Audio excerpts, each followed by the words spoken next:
Hello bachcho, let's see this question. The question says, the following process has been used to obtain iodine from oil field brines in California. And the process given is NaI plus AgNO3 gives AgI plus NaNO3. 2AgI plus Fe gives FeI2 plus 2Ag. 2FeI2 plus 3Cl2 gives 2FeCl3 plus 2I2. Now, how many grams of AgNO3 are required in the first step for every 254 kilograms I2 produced in the third step? And the options are 340 kilograms, second option is 85 kilograms, third option is 68 kilograms and fourth option is 380 kilograms. Okay, तो इस question को हम मोल concept से solve करेंगे. Key concept in this question is mole concept. अब हम reactions लिख लेते हैं. पहले जो हमें क्वेश्चन में गिवन है, फर्स्ट रिएक्शन है NaI plus AgNO3 gives AgI plus NaNO3. अब इस रिएक्शन से हमें क्या पता लग रहा है कि 1 mole AgNO3, 1 mole of AgNO3 से हमें 1 mole of AgI मिलता है. 1 mole of AgI मिल रहा है. नेक्स्ट रिएक्शन क्या है? नेक्स्ट रिएक्शन में बोल रहे हैं कि 2AgI plus Fe gives FeI2 plus 2Ag. अब सेकेंड रिएक्शन से हमें क्या पता लग रहा है कि 2 moles of AgI से 2 moles of AgI से हमें 1 mole of FeI2 मिल रहा है. 1 mole of FeI2. अब थर्ड रिएक्शन देखते हैं. Third reaction is 2FeI2 plus 3Cl2 gives 2FeCl3 plus 2I. हम थर्ड रिएक्शन से हमें क्या पता लग रहा है कि 2 moles of FeI2, 2 moles of FeI2 से हमें 2 moles of FeCl3 मिल रहा है. और हम ऐसे भी बोल सकते हैं कि 1 मोल FeI2 से 1 मोल FeCl3 मिल रहा है. अगर हम लिखें तीनों स्टेप्स से हमें क्या पता लग रहा है कि 1 मोल I2 है, 1 मोल I2 हमें 1 मोल FeCl3 से मिल रहा है. सॉरी, 1 मोल FeI2 से मिल रहा है. 1 मोल I2 हमें 1 मोल 2 moles of FeCl3 and 2 moles of I2.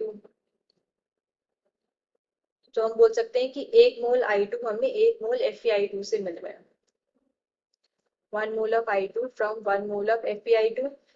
अब सेकेंड स्टेप में 1 mole of FeI2 हमें 2 moles of AgI से मिल रहा है. So 1 mole of FeI2 हमें किससे मिल रहा है? From 2 moles of AgI.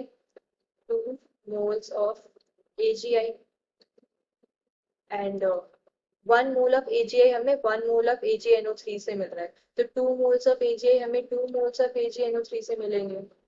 2 moles of AgNO3. तो हम बोल सकते हैं कि हमें जो 1 मोल I2 है, 1 मोल I2 हमें किससे मिल रहा है? 2 moles of AgNO3 से. 2 moles of AgNO3. तो अब यहाँ पे गिवन वेट क्या है I2 का? 254 किलोग्राम्स. हमें पता है 1 मोल से 2 मोल्स मिल रहे हैं. तो पहले क्वेश्चन में गिवन वेट है, given weight of I2 is 254 kilograms. तो इससे हमें पता है नंबर ऑफ मोल्स निकाल लेंगे हम. 254 किलोग्राम है, इसको ग्राम्स में चेंज करो तो 254 into 10⁻³ ग्राम्स. अगर हम इसके अब नंबर ऑफ मोल्स निकालें, number of moles of I2, so 254 into 10⁻³ given weight by molar weight. I2 का मोलर वेट क्या होता है? 127 into 2. 127 into 2 is 254. तो हमें यहाँ से मोल्स ऑफ I2 मिल जाएंगे 10⁻³. अब मोल्स ऑफ I2 मिल गए, तो मोल्स ऑफ AgNO3 हम निकाल सकते हैं। मोल्स ऑफ AgNO3 ट्वाइस होंगे, AgNO3 के moles will be twice of moles of I2। तो I2 के मोल्स 1000 है, तो AgNO3 के मोल्स कितने होंगे? 2000 मोल्स मिल गए। अब यहाँ से हम क्या निकाल सकते हैं? मास निकाल सकते हैं, हमें वेट निकालना है। सो गिवन वेट क्या होता है? Moles into molar mass. तो अब हम यहाँ से मोलर मास निकाल लेंगे। तो मोलर मास के लिए मोलर मास निकालना है हमें किसका? AgNO3 का। Molar mass of AgNO3। So Ag का कितना होता है मास? Mass of Ag is 108, nitrogen का 14 और ऑक्सीजन का 16। So 16 into 3। तो इसको सॉल्व करने पे हमें क्या मिलेगा? 170। तो AgNO3 का मोलर मास है 170। अब हमें नंबर गिवन वेट निकालना है। So given weight is number of moles. Number of moles थे हमारे 2000, इंटू कर देंगे हम 170। तो इसको सॉल्व करने पे हमें क्या मिलेगा?